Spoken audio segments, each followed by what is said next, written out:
நாடு முழுக்க பல்வேறு குற்ற சம்பவங்கள் நடந்துட்டு தான் இருக்கு. காவல்துறையினரும் விசாரிச்சுட்டு தான் இருக்காங்க. அது மாதிரியான பல குற்ற சம்பவங்களின் தொகுப்பு தான் நிகழ்தகவு.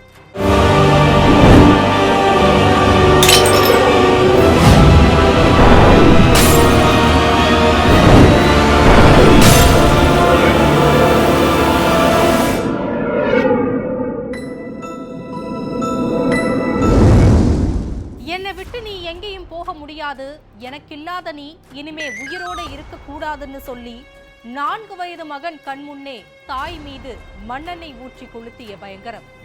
என்னை காப்பாத்துடான்னு எரிந்து கொண்டே வந்த இளம்பெண், கட்டிப்பிடித்த கள்ளக்காதலனுக்கும் தீக்காயம். தீயில் வெந்த மனைவியின் நிலையை பார்த்து மனமுடைந்து போன கணவன் என நெஞ்சை உறைய வைக்கும் பயங்கரத்தின் பின்னணி என்ன?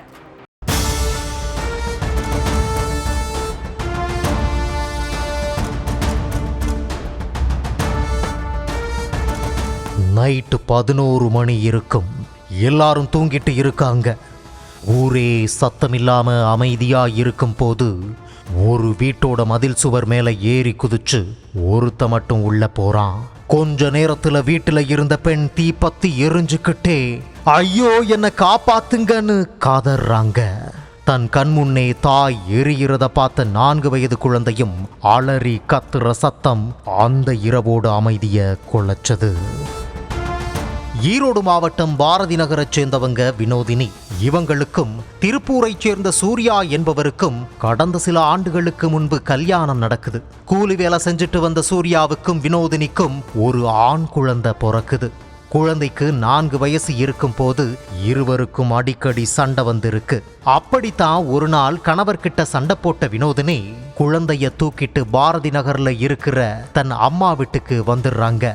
அம்மா வீட்டிலேயே இருந்த வினோதினி பக்கத்துல இருக்கிற டிபார்ட்மெண்ட் ஸ்டோர்ல வேலை பார்த்து வந்திருக்காங்க. அப்போ தனக்கு தனியா செல்போன் வச்சுக்க நினைச்சு சிம் கார்டு வாங்க பக்கத்துல இருக்கிற கடைக்கு போயிருக்காங்க வினோதினி. அங்க சிம் கார்டு சேல் பண்ற நவீன் என்பவர் வினோதினிக்கு அறிமுகமாகி இருக்காரு. ஆரம்பத்துல ஃப்ரெண்ட்லியா பேசின நவீன் கொஞ்சம் கொஞ்சமா வினோதினி கிட்ட நெருக்கமாக பார்த்திருக்காரு. கணவனை பிரிஞ்சு தனியா இருந்த வினோதினிக்கும் நவீனின் பேச்சு ஆறுதலாக இருந்திருக்கு. இதனால நவீன நம்பிய வினோதினி அவருடன் பழக ஆரம்பிச்சிருக்காங்க. 2 பேரோட பழக்கம் எல்லை மீறி அது தகாத உறவு வர போயிருக்கு. அடிக்கடி வெளியே சந்திச்சுக்கிட்ட 2 பேரும் சந்தோஷமாகவும் இருந்திருக்காங்க. இவங்க பழக்கம் நெருக்கமானதால அது வரைக்கும் அமைதியா இருந்த நவீனின் இன்னொரு முகம் வினோதினிக்கு தெரிய வந்திருக்கு.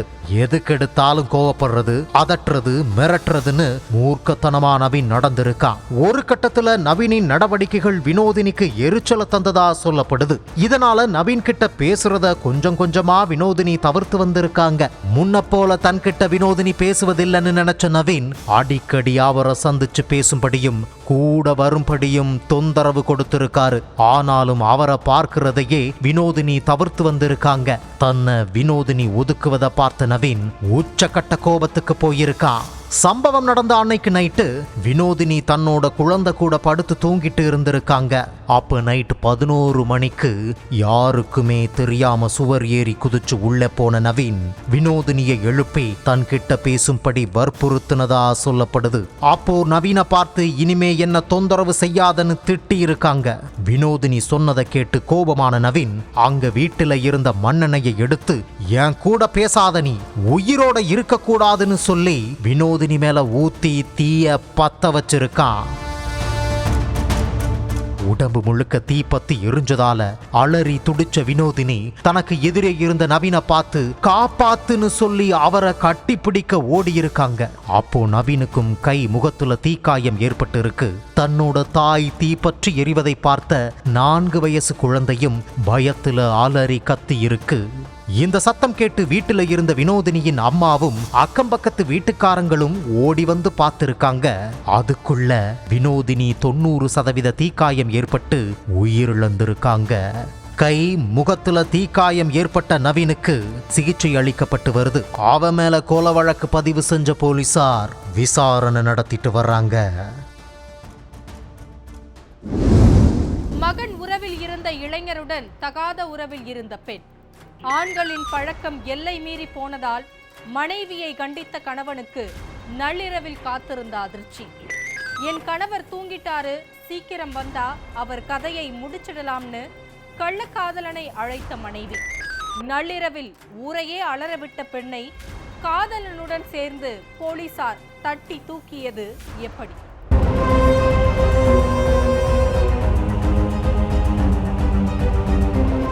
அவரு தூங்கிட்டாரு, நான் கதவை திறந்து வைக்கிறேன், நீங்க உள்ள வந்துட்டா நம்ம வேலையை முடிச்சிடலாம்னு சோனியா சிக்னல் கொடுத்திருக்காங்க.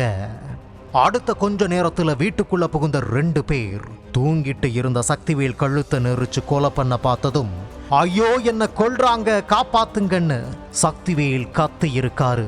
சத்தம் கேட்டு வீட்டுக்கு வெளியே மரத்தடியில படுத்திருந்த தாய் உள்ளே பதறி அடிச்சு ஓடி போய் பார்க்கறாங்க.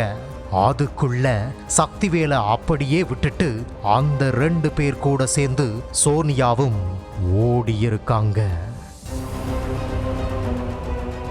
திருப்பத்தூர் மாவட்டம் பேரணாம்பட்டை அடுத்த சகாதேவன் கொட்டாய் பகுதியைச் சேர்ந்தவர் சக்திவேல். இவர் தனியார் கம்பெனியில டெய்லர் வேலை பார்த்து வந்திருக்காரு. இவருக்கு கிருஷ்ணகிரி மாவட்டம் ஊத்தங்கரையை அடுத்த அண்ணாமலையூரைச் சேர்ந்த சோனியா என்பவருடன் 12 வருஷத்துக்கு முன்னாடி கல்யாணம் நடந்திருக்கு. இவங்களுக்கு 3 மகள்கள் இருக்காங்க. பசங்களை வளர்க்கறதுக்காக சக்திவேலும் அவங்க மனைவி சோனியாவும் திருப்பூருக்கு டெய்லர் வேலைக்கு போயிருக்காங்க. அங்க கொஞ்ச நாள் வேலை பார்த்துட்டு இருந்தப்போ சோனியாவுக்கு அங்கேயே ஒருத்தரோட பழக்கம் ஏற்பட்டு இருக்கு. அது தெரிஞ்சுக்கிட்ட சக்திவேல் மனைவிய கண்டிச்சதோட திரும்பவும் தன்னோட ஊருக்கே கூப்பிட்டு வந்திருக்காரு. மனைவிய தன்னோட வீட்டுல விட்டுட்டு சக்திவேல் மட்டும் திருப்பூருக்கு வேலைக்கு போயிருக்காரு. சக்திவேலோட அம்மாவும் தன் மகள் வீட்டுல போயிட்டு தங்கி இருக்காங்க. இதனால சோனியா தன்னோட பசங்களோட வீட்டுல இருந்திருக்காங்க. அப்போதான் சக்திவேலோட அண்ணன் பையனான ஆகாஷ் தன் சித்தப்பாவான சக்திவேல் வீட்டுக்கு அடிக்கடி வந்து போயிருக்கான். சித்தி முறையான சோனியா கிட்ட ஆகாஷ் சகஜமாக பேசி பழகி இருக்கான். 2 பேரின் பழக்கமும் எல்லை மீறி போனதா சொல்லப்படுது. அடிக்கடி தன் வீட்டுக்கு வரும் ஆகாஷுடன் சோனியா தகாத முறையில் நடந்துகிட்டதை பார்த்ததா அக்கம் பக்கத்துல இருக்கிறவங்க சொல்லி இருக்காங்க. உன்னோட மருமகள் மகன் முறையில இருக்கிற ஆகாஷ் கிட்ட தப்பான எண்ணத்துல பழகிறதா சக்திவேலோட அம்மாவான மாரி கிட்ட பக்கத்து வீட்டுல இருக்கிறவங்க சொல்லி இருக்காங்க. மருமகளோட நடவடிக்கையில மாரிக்கும் சந்தேகம் வந்ததால அது பத்தி தன் மகன் கிட்டையும் சொல்லி இருக்காங்க. மனைவியோட நடத்தை தப்பா இருக்கிறத தெரிஞ்சுக்கிட்ட சக்திவேல் ஆகாஷை கண்டிக்கும்படி அவரோட குடும்பத்துக்கும் சோனியாவை பெத்தவங்க கிட்டையும் சொல்லி இருக்காரு. இதனால சோனியா மற்றும் ஆகாஷோட குடும்பத்துல சண்டை வந்திருக்கு. தங்களோட ரகசிய உறவை வெளியே சொல்லி அசிங்கப்படுத்திட்டதால கணவன் சக்திவேல் மேல சோனியா கோபமாகவே இருந்து வந்திருக்காங்க. சக்திவேலும் அடிக்கடி திருப்பூர்ல இருந்து வீட்டுக்கு வந்து போனது சோனியா ஆகாஷ் உறவுக்கு தடையா இருந்திருக்கு. இதனால கணவன் இருக்கிறதால தான் பிரச்சனை, அவர் இல்லைன்னா சந்தோஷமா ஆகாஷ் கூட இருக்கலாம்னு நினைச்ச சோனியா தன் கணவனை கொலை பண்ற முடிவுக்கு வந்திருக்காங்க. தன்னால மட்டும் சக்திவேலை கொலை பண்ண முடியாதுன்னு நினைச்ச சோனியா அதுக்காக ஆகாஷோட உதவியை கேட்டு இருக்காங்க. ஆகாஷும் அவரோட நண்பரான குமரவேலும் சேர்ந்து ஒரு பிளான் போடுறாங்க. அன்னைக்கு நைட் 11 மணிக்கு ஆகாஷுக்கு சோனியா கிட்ட இருந்து போன் வருது. அதுல அவரு தூங்கிட்டாரு, இப்போ வந்தா நம்ம வேலையை முடிச்சிடலாம்னு சோனியா பேசி இருக்காங்க. உடனே ஆகாஷும் அவருடைய நண்பர் குமரவேலும் சக்திவேல் வீட்டுக்கு போயிருக்காங்க.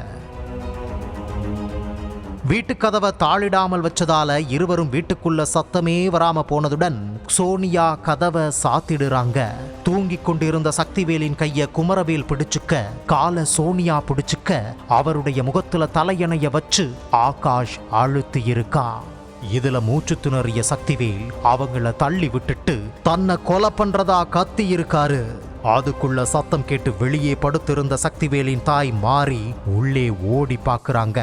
சக்திவேல் கூச்சலிட்டதால பயத்தில் பதறிய ஆகாஷும் அவருடைய நண்பரும் பதறி அடித்து வெளியே ஓடி போக அவங்க பின்னாடியே சோனியாவும் ஓடி இருக்காங்க. பக்கத்து வீட்டுல போயிட்டு சோனியா மறைஞ்சுக்கிறாங்க. மனைவியும் மகன் உறவில் இருக்கும் ஆகாஷும் தன்னை கொலை பண்ண வந்ததை சொன்னதும் மாறி போலீஸ்ல புகார் கொடுக்கறாங்க. விடிஞ்சதும் இது பத்தி விசாரணை நடத்தின போலீசார் ஆகாஷையும் சோனியாவையும் கைது செஞ்சு சிறையில் அடைச்சிருக்காங்க. தப்பியோடிய குமரவேலை தேடிட்டு வர்றாங்க.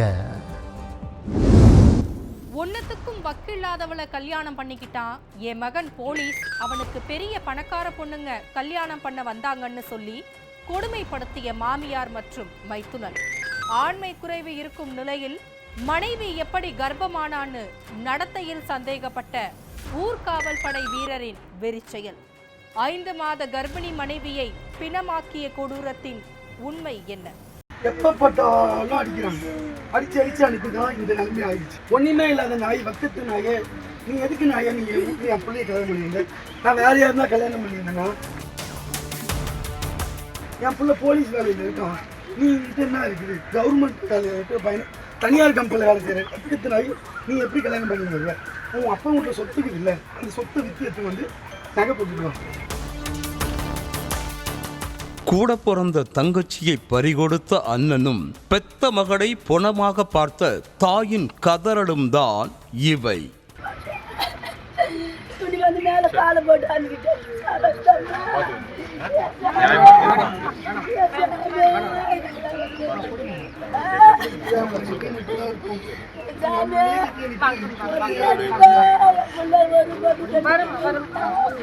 காஞ்சிபுரம் மாவட்டம் படையசீவரம் பகுதியைச் சேர்ந்தவர் சோமசுந்தர். சாலவாக்கம் பகுதியில ஊர்காவல் படை வீரராக இருக்கும் இவர் ஆனம்பாக்கம் பகுதியைச் சேர்ந்த சோனியா என்ற பெண்ணை 12 வருஷமா காதலிச்சு 6 மாசத்துக்கு முன்னால திருமணம் செஞ்சிருக்கார். கல்யாணமான 1 மாசத்துல சோனியா கர்ப்பமாகி இருக்காங்க.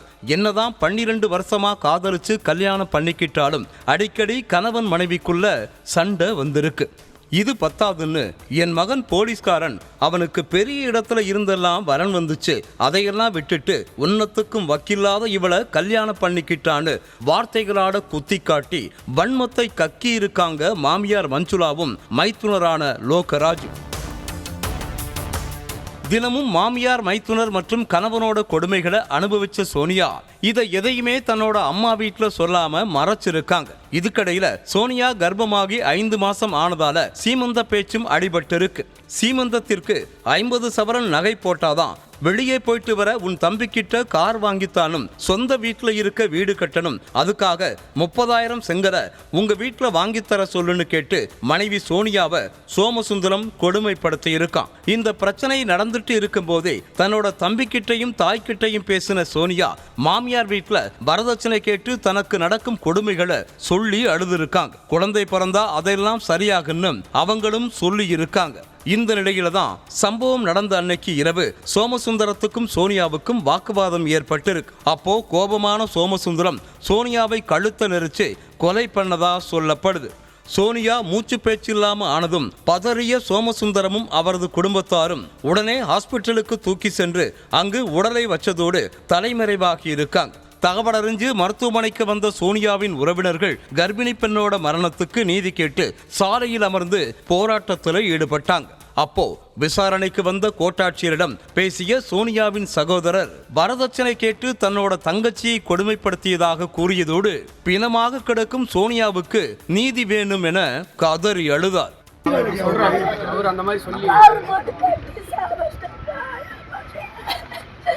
துணி வந்து மேல காலை போட்டு அனுப்பிட்டேன்.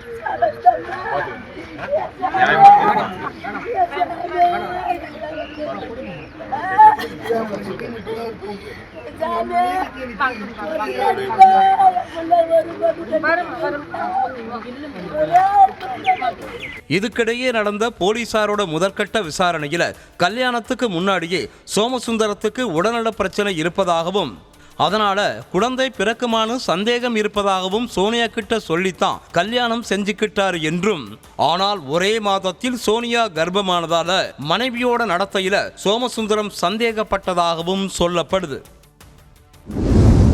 ஒவ்வொரு குற்றங்களின் முடிவும் சட்டத்தின் கையில். விசாரணை தொடரும்.